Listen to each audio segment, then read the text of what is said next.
Okay, in this we're going to be looking at a thing called the Lucas reagent.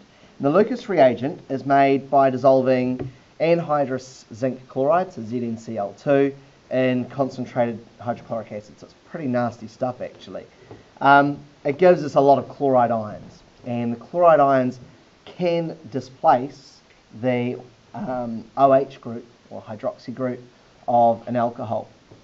But there's different rates of reaction at which that can happen depending on the class of alcohol. So we're going to look at primary alcohols, secondary alcohols and tertiary alcohols and see if there's any difference between their reactions. So the first one I'm going to do is I'm going to use 2-methyl-propan-2-ol, which is a tertiary alcohol made up of 4 carbons. And so I'm going to put that in my test tube, and then to that I'm going to add a little bit of my Lucas reagent. So I'm hoping this all appears on the screen there.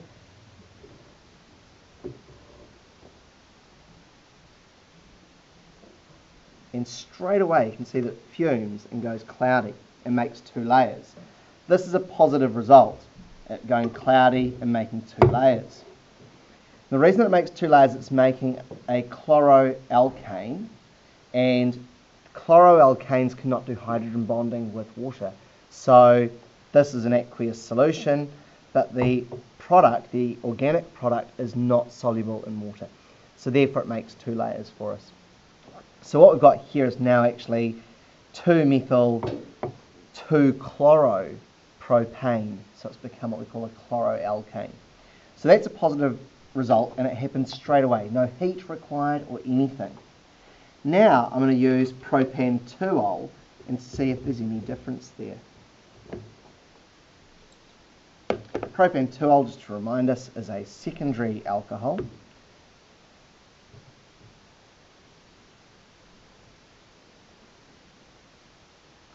So put that in there.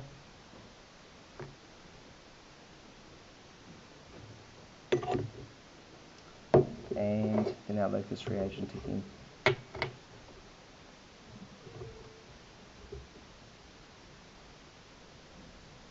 Now in this case, we see that it's just basically turned into a yellow solution. And we know that propan-2-ol is soluble in water because of its hydrogen bonding. So there's not a lot happening.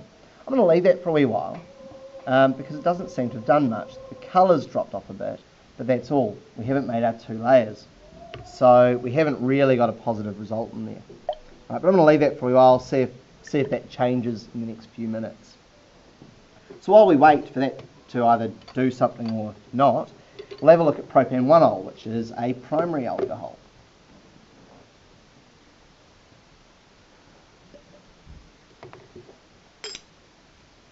So here we go, there's our propan-1-ol. And add our Lucas reagent to that. And again, we're getting the same sort of observation. 1 layer, it's gone yellow, and actually, same thing again, there's no, it's taken the colour away as it sort of diluted that Lucas reagent. Now, these seem to have the same reaction. It is actually a really difficult test to use to tell the difference between primary and secondary. But if I have a look at my tertiary, sorry about the shaky hands there, you can see a very different result. So the Lucas test is usually used to see if something is a tertiary alcohol or not.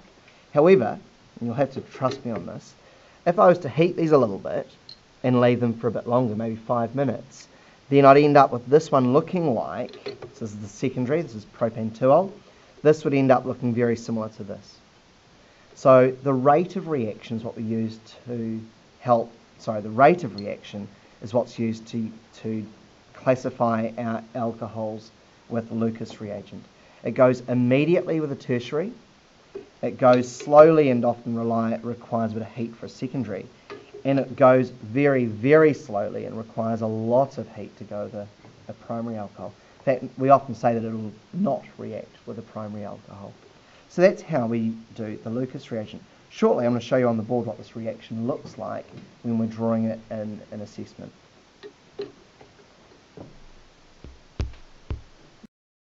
Right, we just saw some reactions, well, really only saw one reaction with Lucas reagent, where the tertiary alcohol was able to react and make two layers and go cloudy, as we can see there.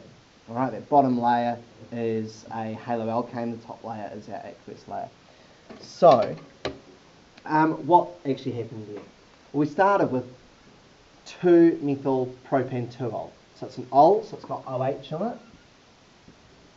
It's propane-2-ol, so it's got 3 carbons. So I'm actually going to do them this way, because I want this to be carbon number 2. Alright? And then so that'll be CH3, that'll be CH3. This has got one more left. Well, it was 2-methyl, so on the number 2 carbon I've also got a methyl group. So I'll put that on there, CH3. So that's what I started with. 2-methyl propane, there's no double bonds, so it's propane, not propene. 2, because the OH is on 2, ol. Okay? When I reacted it with Lucas reagent, then it's removing, or substituting the OH. It's removing it and then replacing it. So this is actually going to come off.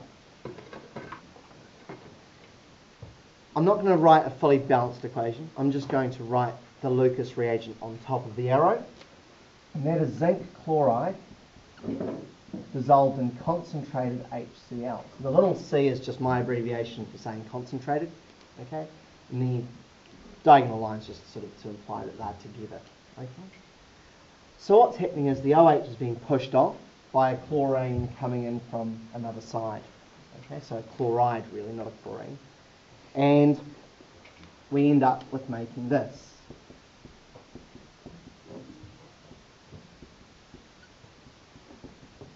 Now, this is a class of compound we're going to learn about probably next week, called the Chloro Alkanes. Okay, alkane because all the bonds are single, chloro because it's got a chlorine atom in it. So to name that one, again, to go backwards, it's only got single bonds, so it's ane. Its biggest carbon chain is 3, so it's something or other propane. As I say, it's got a chloro on it, so I'm going to put that in. And it's on carbon number 2, so it's 2-chloro. But it's also got this methyl group. Here's our longest carbon chain. It's got this methyl group, so I had to put that in as well. So 2-methyl 2-chloropropane. Okay, now this is the one that did happen.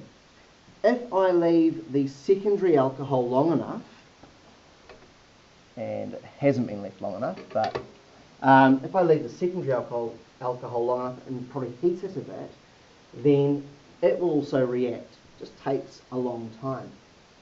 So the secondary alcohol we had was this one.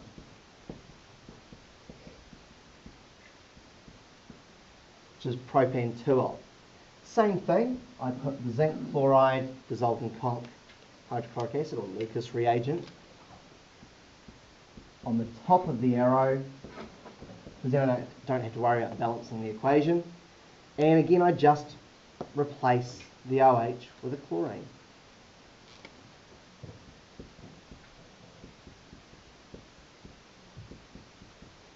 And again, for naming this, it's pretty similar to the last one. I just don't have the 2-methyl group on it anymore. My longest carbon chain is 3, so it's something or other propane. It's got a chlorine, so it's chloropropane. And the chlorine is on carbon number 1, 2. So number 2. So it just becomes 2-chloropropane. Now, if you were to show this reaction for the primary, you'd be wrong, because it's not going to happen in the time we've got allowed. We've only got a 45-minute period. It's not going to happen in that amount of time. That's how slow it is. So these two occur. This one immediately and this one eventually with some heat. So I'll often put heat on my arrow as well. But I don't give the reaction for the primary. And the reason for that is that it takes so long. So what you'll often see is questions asking how to use the Lucas reagent to classify alcohols. Classify means saying whether it's primary, secondary or tertiary. And you will say tertiary alcohols will react immediately giving 2 layers. You will say that a secondary alcohol takes 5 to 10 minutes and requires heat to give the same observation, and that within an hour, or 45 minutes, you wouldn't even observe it with the primary alcohol. It goes so slowly. Alright? So that's how you'd explain how that happens. Notice I've also said it's made to 2 layers because it's a key observation to get us the marks that we want to get.